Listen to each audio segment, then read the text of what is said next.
Hey, it's Candace, And it's Elena. and you're listening to Cousins on Crime.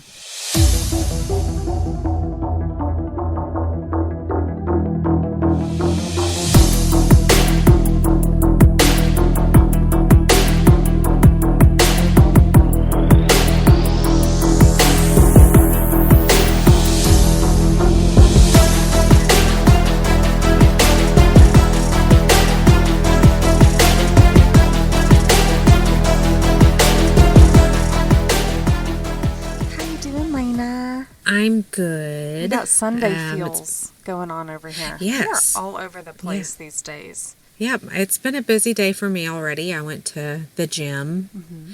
I came home. I put myself together. I even curled my hair. Wow. Went to church. And now I'm going to talk with you about murder. You've been from one end of the spectrum to the other. Yeah.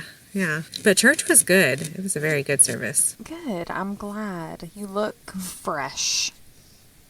Thanks. Same cannot be said for me.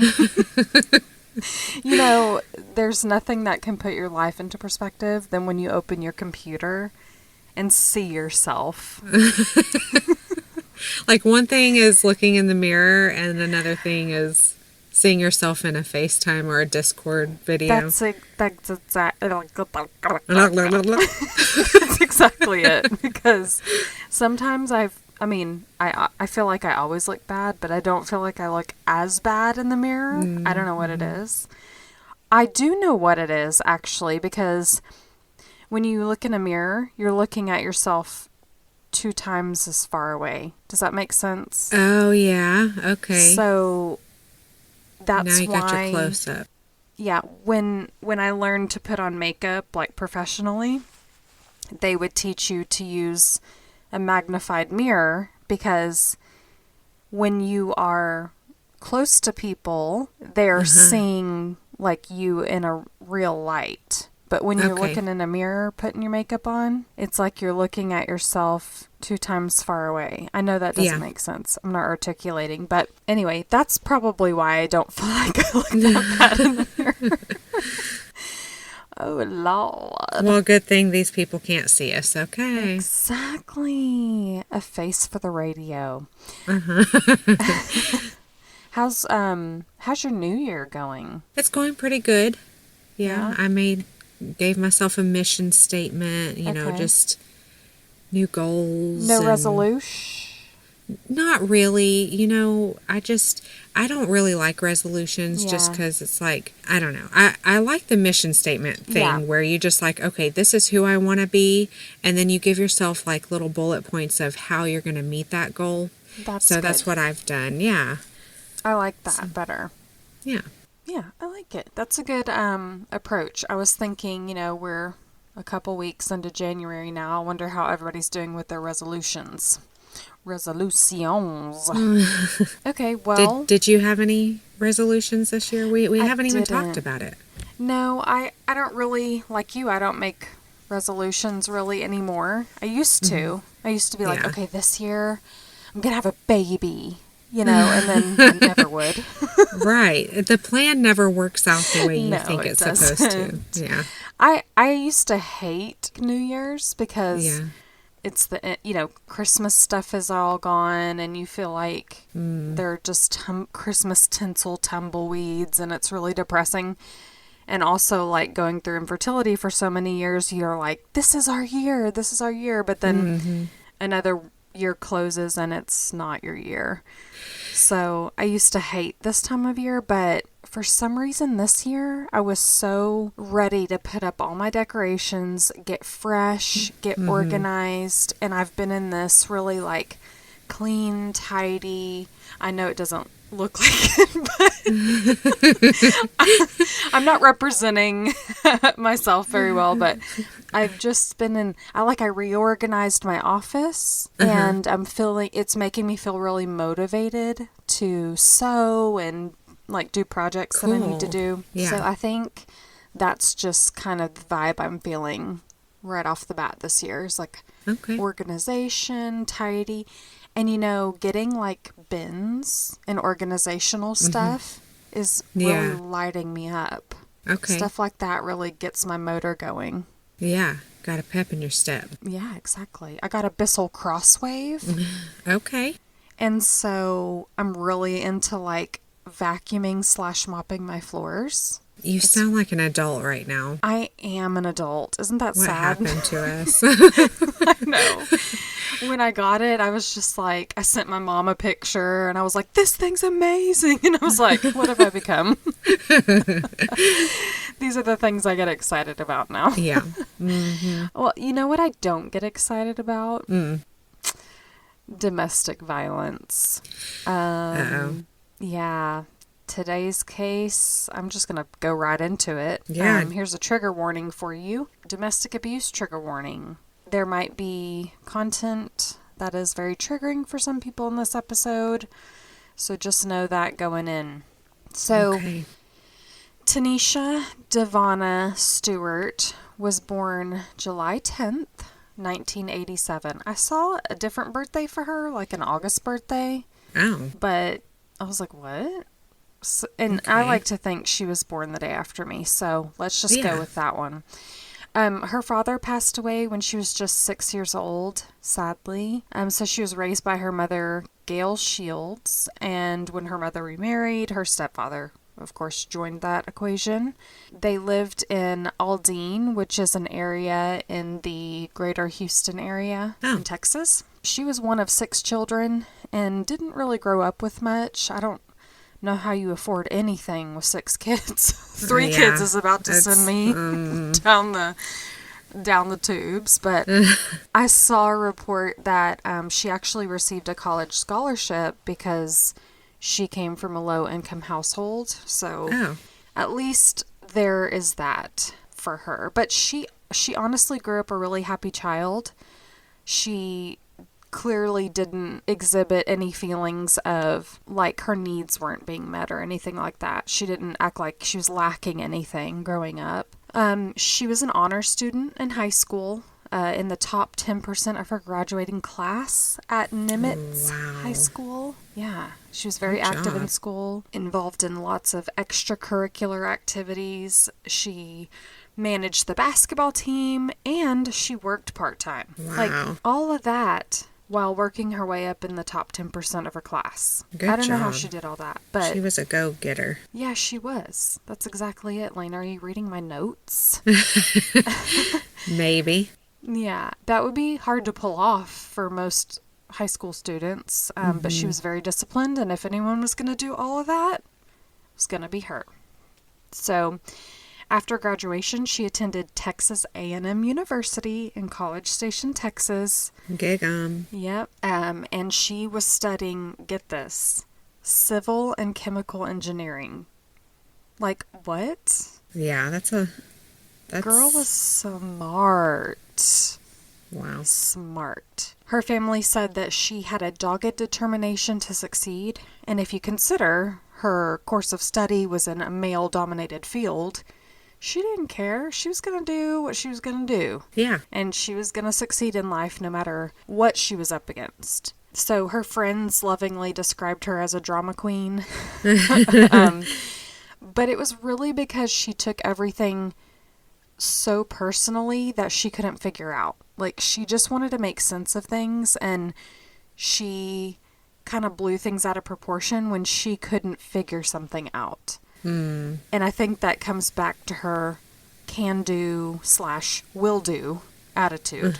So let's rewind just a little bit. Let's go back to high school really quick. When Tynesha was just 16, she met a guy named Timothy Shepard while working at Pizza Hut, and they soon began dating. He was 24 at the time. They pretty soon got a place together while Tynesha was still in high school, and they lived together for a little bit. I couldn't find much information about this. I read this in one report that they had an apartment together, but I didn't find any more information about this, so maybe they did, maybe they didn't. But they lived together for a little bit before Tynesha went off to college.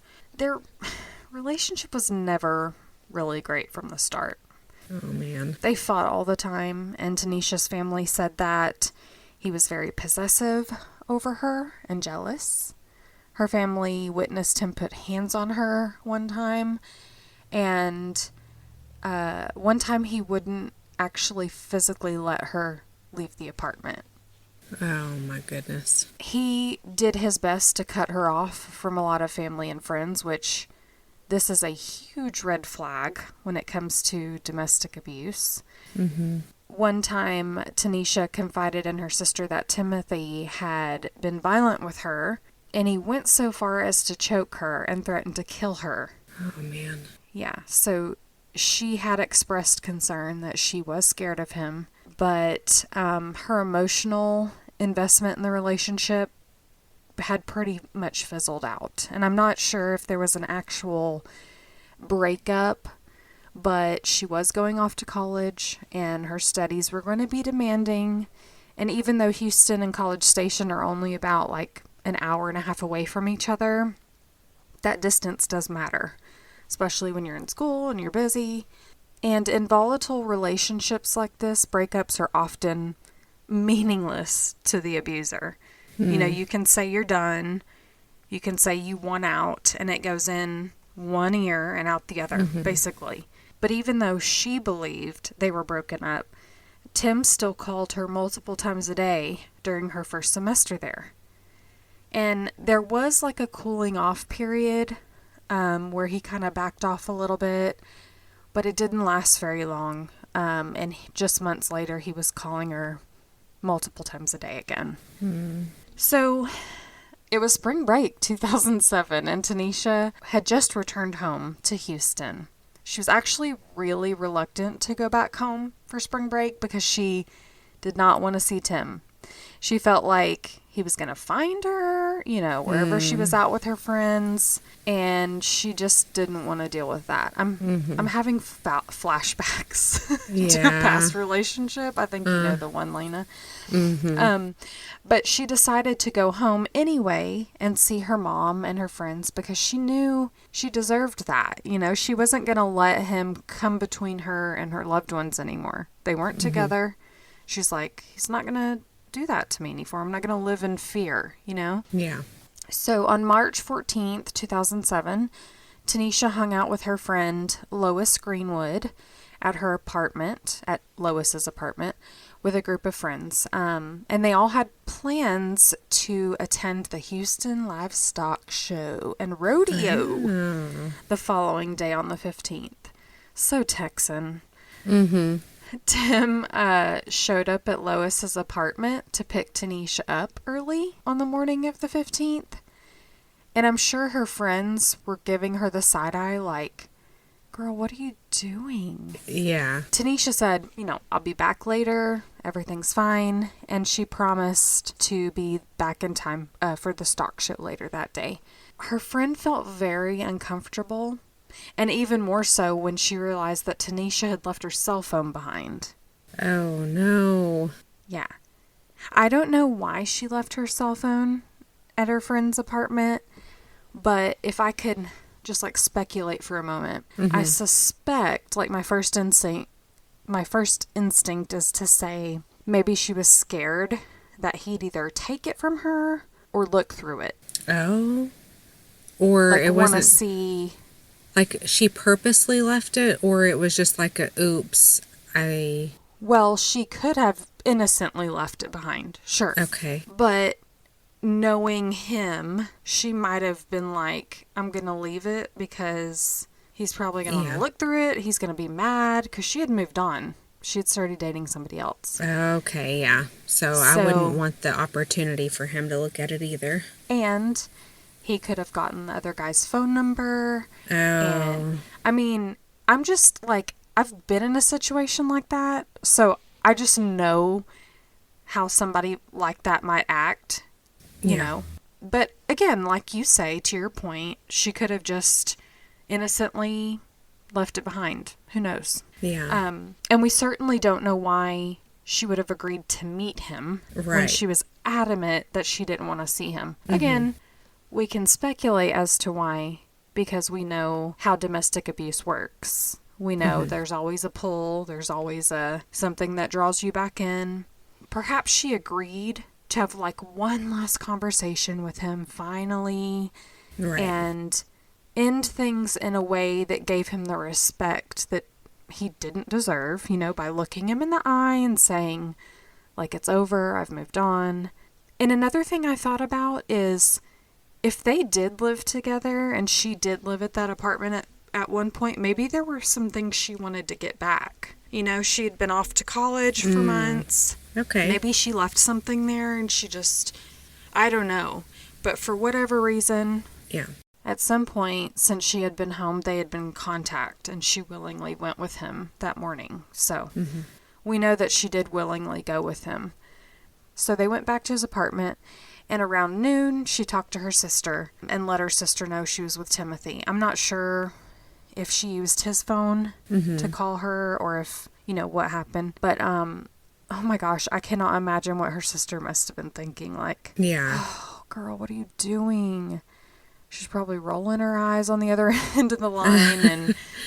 But Tanisha's friends began to worry because she didn't show back up to Lois's apartment in time to get ready for the stock show. Uh-oh. They thought, well, maybe she's, spending time with him. Maybe he'll drop her off at the stock show.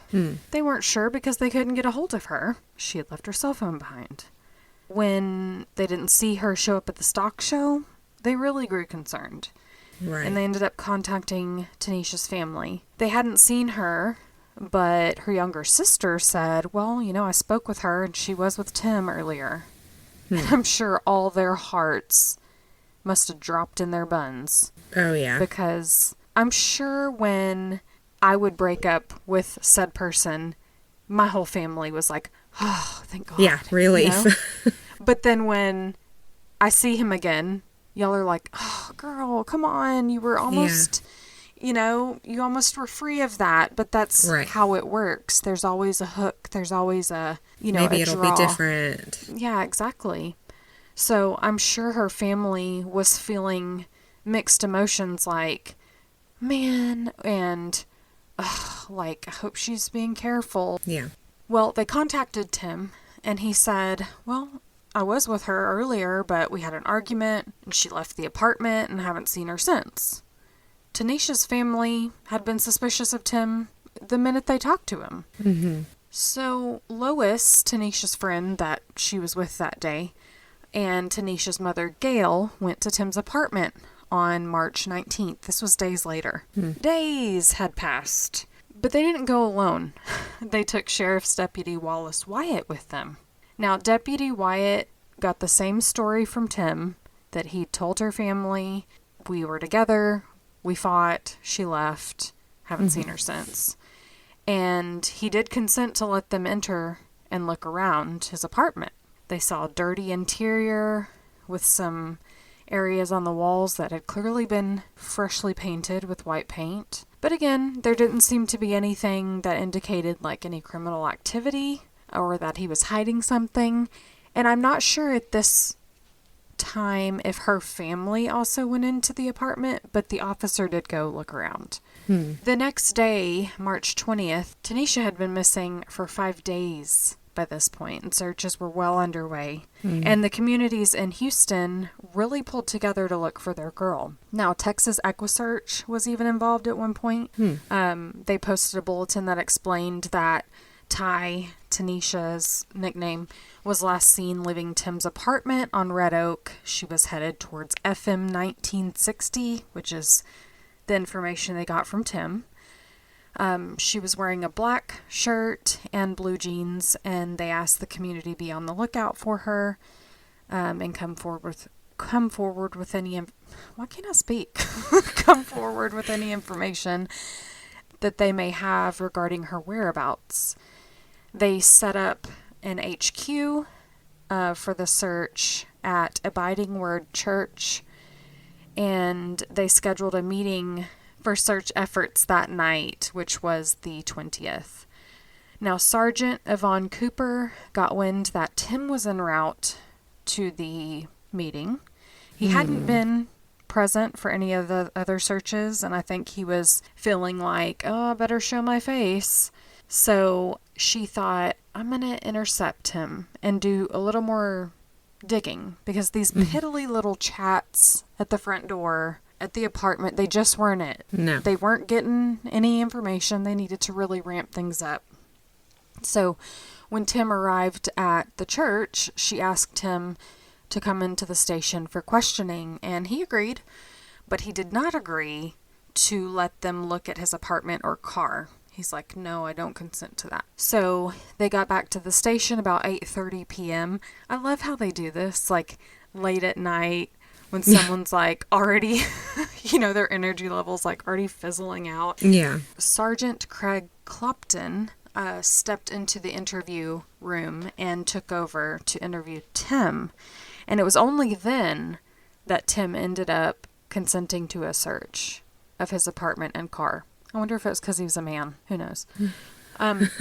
As Tim was repeating his story that, he was with Tynesha the day she presumed to have gone missing. They started arguing around 3 a.m. She stormed out of the apartment. She took her phone, and he didn't see her after that. Well, Mm-hmm. We know she didn't have her phone. Okay. Sir. Yeah. So that's Get your story out. straight. So there's the first red flag that made detectives' ears perk up. Uh-huh. You say she took her phone? Okay, well, we know that's a lie. And while he was sitting on his throne of lies in the interrogation room, Sergeant Cooper and 2 other detectives hightailed it over to Tim's apartment to do a thorough search, because as you know, he had given consent at that time. So they first took note of the freshly painted walls that had previously been seen. But detectives look at things like that and say, why are you painting your walls right now, sir? Yeah. A detective knows when you're trying to conceal something. Like, they look at things a little bit different.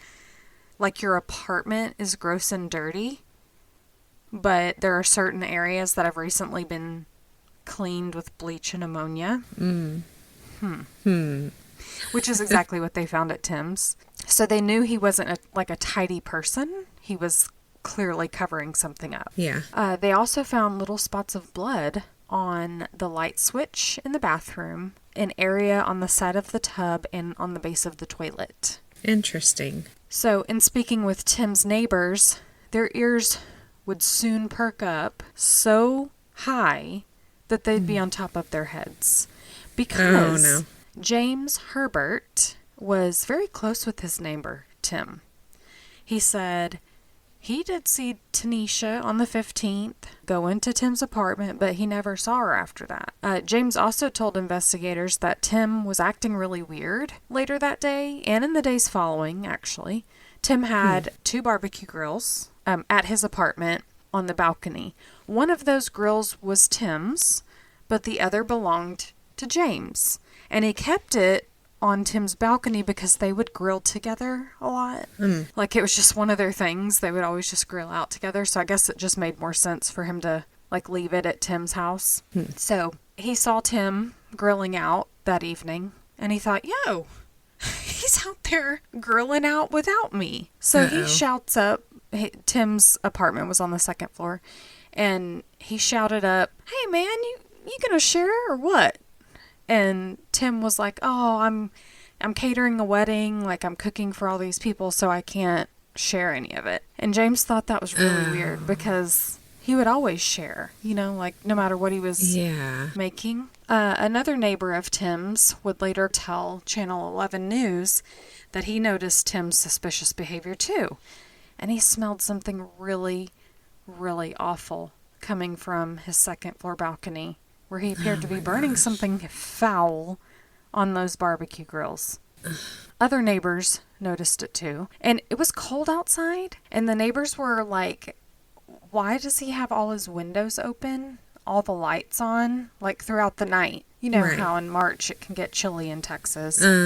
So he had all his lights on, he had all the fans on in the apartment, and again, all the windows were open.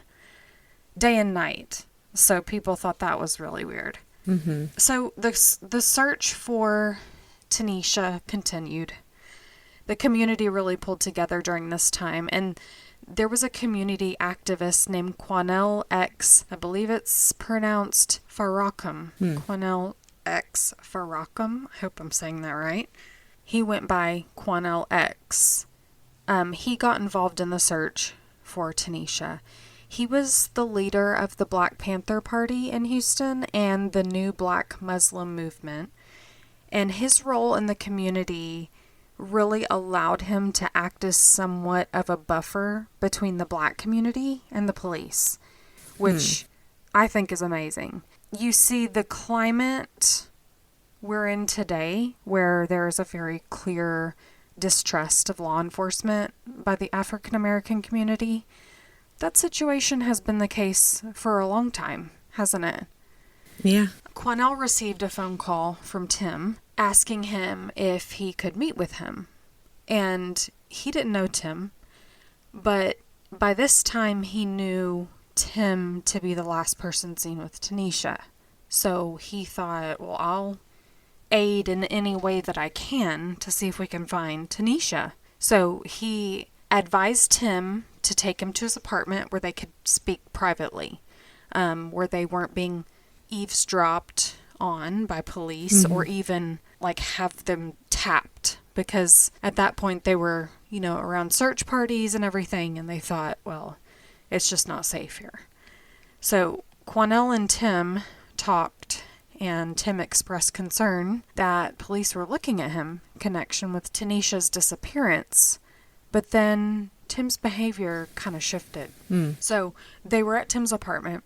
They're standing near Tim's bathroom, and he starts fidgeting and like really just wanting to get out of there as far away as he could. So they went outside and kind of walked around the apartment complex to talk. Quanell said, "Look, man, are you sure you don't know anything? What do you know?" You're acting suspicious. Yeah. He was like, "You need to just tell me. Come clean, let your conscience go." So Tim starts crying, and he's expressing his concern for what might happen to him if he goes to police. Not because he was scared of being accused of something he didn't do, like Quanell probably initially thought, but he was scared of getting the death penalty for something he did do. After a little more conversation, he told Quanell he'd killed Tynesha. Tim said that he and Tynesha did have an argument that night, but she didn't leave the apartment like he'd initially told them. He said they argued because she began dating someone else, and he alleged that she came at him with a knife. So he grabbed it from her and choked her to death. He then transported her body in a plastic tote and dumped her in a dumpster. Quanell is sitting there like, okay, I'm going to get you to talk with my attorney. And so he pulls out his phone and he calls up his attorney, Stanley Schneider. And after that conversation with Quanell's attorney, Tim felt comfortable going to the police and said that he'd take them to Tynesha's body. So Quanell rang the sheriff's department so they could come with them to recover Tynesha's body. And Sergeant Miller from the Harris County Sheriff's Department met them at Tim's apartment to go over to, follow him wherever he was going to take them. They drove to a nearby apartment complex, kind of wove around all the buildings all the way to the back where there was a set of dumpsters. But upon further investigation, they found no evidence that he was telling them the truth. There was no body, no plastic tote, no blood, no evidence that a body had ever been there. And it appeared that the trash had been collected by that point. So presumably there wouldn't have been anything there to find. Right. Unless there was blood or anything on the trash can itself. So they asked him, "Is this where you placed her body?" And he said yes. So they placed him under arrest right there at the scene and took him back to the station.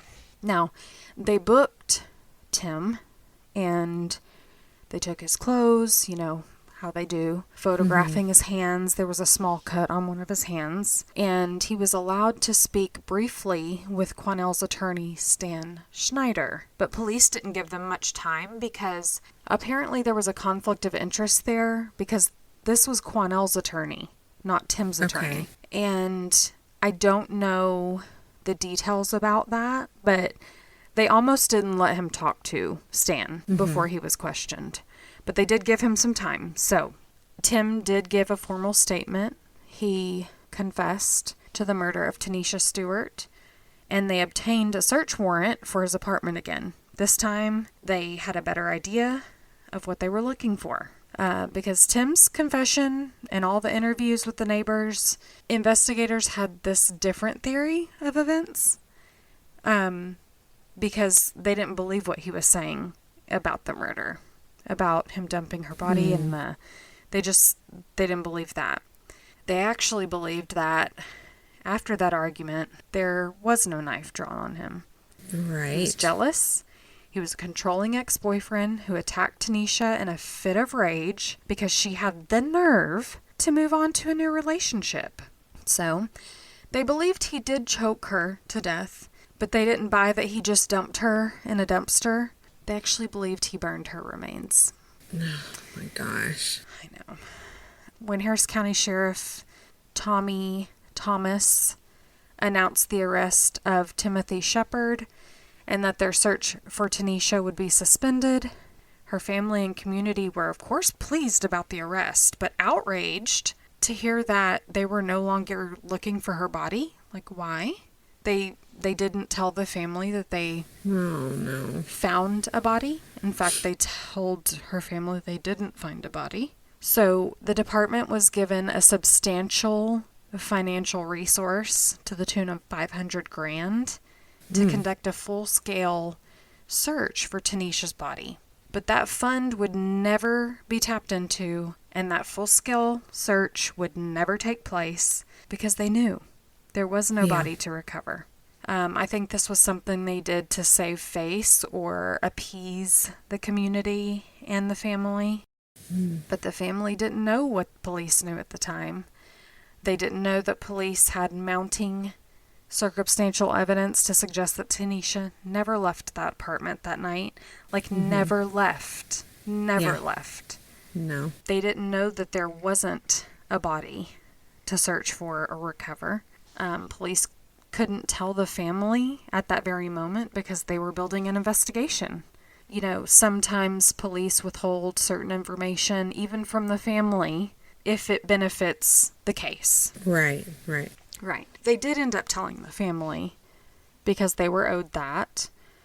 I'm not sure if that was like right before trial or if it was a while before trial, but they did end up disclosing that information to the family. Lead prosecutor Marie Prim, during the trial, explained to the jury that Tim was a cold-blooded killer who had not one single second of remorse for what he did. She showed the jury Tim's videotaped confession, which really started things off pretty strong. If you, like, right out of the gate, if you think about it, we've got this guy on tape confessing to the murder. So, she also told the jury that she can prove how unbothered he was.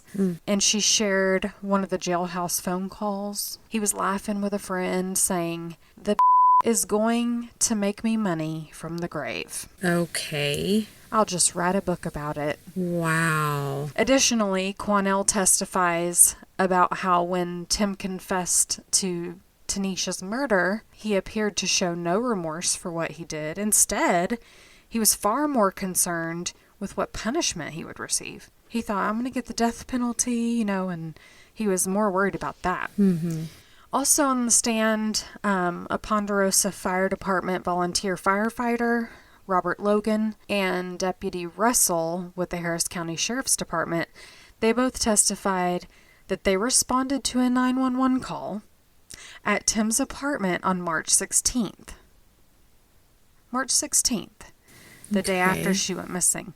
The caller reported flames and smoke in the apartment below him. But when the firefighter and the police officer arrived, they didn't see any fire. They went and knocked on Tim's door, and they were like, "Is there a fire going on in here?" And he's like, "No, there's no fire." Oh my gosh. And he quite nervously stood there at the door and ended up letting them in to look around. Lena, just hang on. Just, you're going to get such a visual of what was in that apartment. And it's going to send chills down your spine. So they walked in. They noted 3 small burned chickens on the stove. What? One of those chickens appeared to still be smoking. So they were like, oh, okay, you're just like a really bad cook in here. They oh my Lord. made their way through the rest of the apartment, and when they got to the bathroom, they saw a bathtub full of bloody water.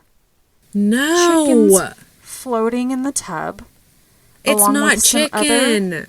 Meat and a rack of ribs. No. So, while they're thinking this guy is really weird, they didn't see anything that struck them as amiss. Yeah. I wish people could see your face right now. Oh my Lord. So the officer later said on the stand that in this community, it's really common for residents to cook huge meals, you know, because they have big families, they're cooking for the community, and it's not unusual to like cook these big meals. So they just thought, well, he, you know, and they had that information from the neighbor that said, oh, he's cooking for a wedding, and so it just all seemed like legit. Well, okay, but it's a firefighter that goes in and a police officer? Yes. Like, they know what death smells like. They know what death looks like. Right. They know what human body looks like. Right. What? And chicken? Can I also say that a human rack of ribs looks much different from beef or pork beef ribs. Oh my God. Lena, they left that apartment. They're like, bye. Okay, nothing to see here. Yeah, we checked it out. It's all good. My jaw is on the floor, and I wrote these notes. Yeah. But I have this visual. It's such a disturbing visual to know that they entered that apartment the day after she went missing and looked around and left that apartment. Wow. If I were them after knowing that she's murdered and he grilled her remains. Yeah. Like, I wouldn't be able to handle myself if that were me. Exactly. Now, even with the confession given by Tim, the burden of proof was on the shoulders of the prosecution, as we know. And yeah, they had the confession, but that doesn't prove anything, right? What evidence do they actually have? An investigator for the Harris County Sheriff's Office said that there was no body parts to recover. They did, however, find charred fragments of bone and hair in the apartment, but sadly, they were so badly burned that there was no, like, full DNA profile that they could get to identify the victim. Oh my goodness. Now, they were able to test some blood on a pair of jeans found in Tim's apartment, and DNA analysis Nikki Redmond confirmed that the blood was a match for Tim, and Tynesha could not be excluded from the sample. So they had that mix, and apparently they just couldn't get a full profile from that. Additionally, those bone fragments, and there was also pieces of enamel that were recovered from his garbage disposal. Oh, Jesus.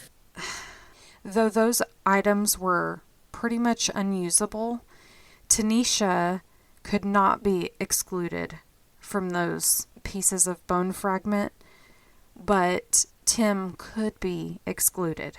So if you think about it, wasn't any of Tim's like teeth or hair or anything like that in there, but they couldn't exclude her. So while they didn't have a full profile, they did have that. Now, Dr. Jennifer Love was called to testify about tool marks found on the bone fragments recovered from Tim's patio.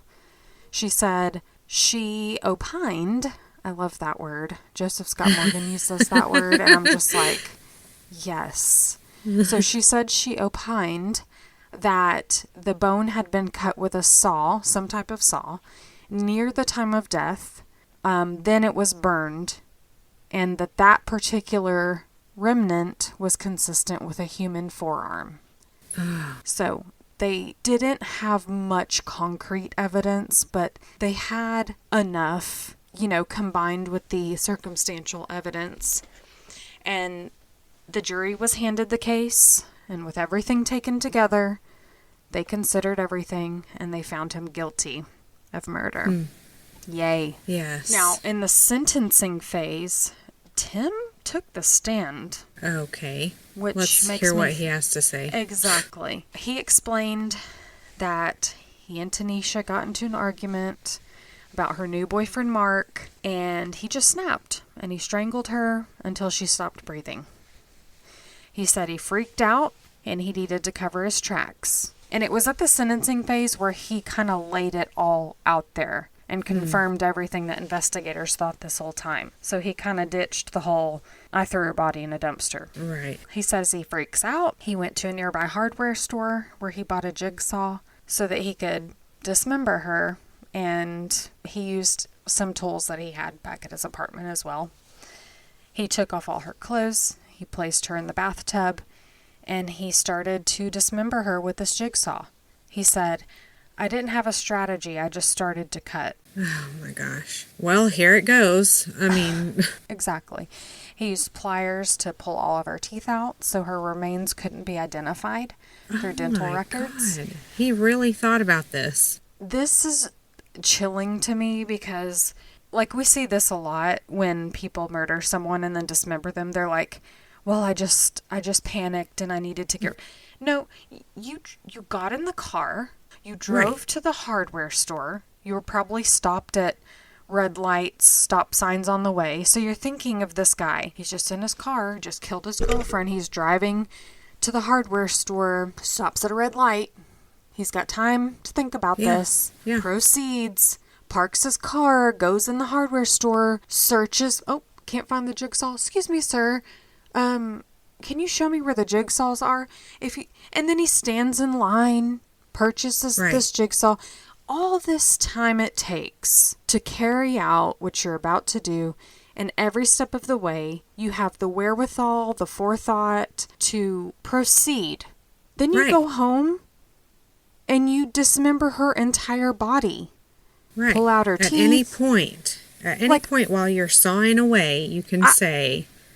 this is wrong. I can't even. I cannot put my mind there. He stated that he burned all of their clothes and what body parts he could burn. And then he placed the rest of the body parts in a plastic tub and put it in the dumpster. He, slid it all the way down the stairs and then dumped it. He says that he then went to eat dinner with a neighbor. Oh. So that just in case the cops ever talked to his neighbor would be like, yeah, I was with him that night and he was totally cool. Yeah, we had dinner. He's totally fine. Everything's cool. Oh my gosh. Well, the jury didn't think he was cool. And he was sentenced to 99 years in the institutional division of the Texas Department of Criminal Justice. Bye. So, by now. Oh, good. Yeah. Oh, Thank you, jury. Not by. He appealed. This always makes me roll my eyes, especially in a case like this where there's he has laid it all out. Yeah. Everything. Just sit down and take your punishment, please. But at the same time, I know lawyers are they want to keep getting money, so they're true. You should appeal. Yeah, and keep them on the payroll. Well, his points in the appeal were that evidence was seized before a search warrant was issued. That was false. Also, he alleged that the jury was not instructed on the self-defense claim about Tynesha coming at him with a knife before he killed her, which means that the court did not explain to the jury what the points for self-defense were. There's a whole slew of, legal things that qualify as self-defense. You have the right to defend yourself and blah, blah, blah, blah, blah. And he's saying the jury was never informed of the definition of self-defense. Oh, my gosh. Well, the court denied the self-defense jury charge. It doesn't matter. Anyway, you murdered her and you cut her up. They had denied that anyway. So they were found to not be in violation of anything there. And by denied that, I mean they were denied that motion before trial or during the trial. So that's stupid argument. He tried to poo-poo Dr. Love's credentials. the tool mark expert. And he also claimed that his Miranda rights were violated, and all that was shut down too. So he is going to spend the rest of his life in prison where he belongs. Mm-hmm. And I want to end on a couple things about Tynesha. They held a memorial service for her at the Nimitz High School where she graduated just a year before she died. Over 1,000 people gathered to remember her, and they gathered to remember not how she was taken, but how she lived, and the lasting impression that she left on those around her. As friends, family, former teachers, etc. gathered, of course there were tears, but they also laughed a lot because they were reflecting on her electrifying presence. She was just one of those people that would not go unnoticed. You know, people say, oh, she lit up a room when she walked in. Right. Tynesha walked into a room and she lit it up. You know what I mean? Like, she electrified that room. People knew she had arrived. Aww. And her coach, the coach of the basketball team at her high school, recounted how Tynesha had managed the team, and she said, Tynesha, you know, all your siblings are very athletic and they play. So why don't you actually want to play on the team? And she said, oh no, coach, I don't like to sweat. And Tynesha, I feel you. I don't either. Yeah. That's my sister-in-law too. Exactly. Now, Tynesha's sister, Gayla Stewart Taylor, set up the Tynesha Stewart Foundation Keyping Secrets, and it's spelled Keyping, Keyping, like a lock and key. Right. In a Facebook post, she wrote, we want to tell firsthand our experience about what my sister and family went through with domestic violence. In doing this, we hope that others will see keeping domestic violence a secret can be very deadly. Mm-hmm. Also, we want to provide them with information regarding transitional housing and link them with emergency rent, gas cards, clothing, food, and emotional stability. Our mission is to get women and young girls to speak out about being in an abusive relationship in hopes that this can save many women and young girls from going through what my sister and family went through. Together, we can take a stand and stop domestic violence. And I will link the Facebook page in the show notes. Go give them a like and see if there's anything you can do to help the foundation. Yeah. Or just spread awareness about the foundation. And if you yourself are experiencing domestic violence or the makings of domestic violence, because you don't have to be experiencing the physical violence to be experiencing domestic abuse. There is help for you. So we have shared these resources before. I think you did an episode about this, but here they are again. You can call the National Domestic Violence Hotline at 800-799-SAFE. That's 800-799-7233, or you can text START to 88788. You can also visit their website, www.thehotline.org, for more information on resources in your area, and I will also link that in the show notes as well. And this website has a section on how to identify abuse. I mentioned earlier that physical violence isn't the only way to qualify unacceptable intimate partner behavior as abuse. So you can look for red flags there. And I know it's always tough to do these kind of stories because we're not just talking about a murder that happened. We're talking about something that affects so many people worldwide. Right. And so for some, it's really hard to break free from those cycles. But I hope this episode provided you with some perspective or new information. And if you find yourself in the same situation, you can hopefully get help.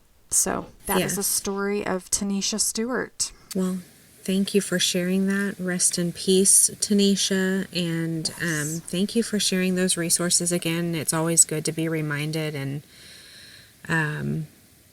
yeah, always be aware of the warning signs, and it's no warning joke. Signs are huge. I don't know if you guys have watched the show Made. No, have you watched that? I haven't heard of it. It's kind of like about how screwed up the system is in helping women get out of domestic situations. Mm-hmm. Because she goes to a resource center, I think it is, with her small child, and they're like, well, has he hit you? And she's like, well, no, but he's like punching the wall right next to my head. And they're like, well, come back when he's hit you or something. Oh, okay.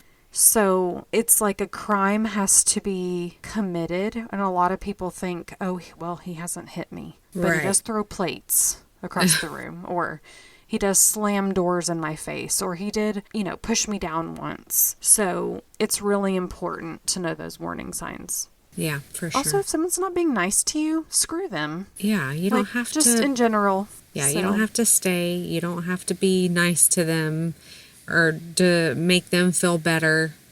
Exactly. Just leave. So that was great. We should do it again sometime. Yeah, let's do it. Not that, though. But maybe something similar.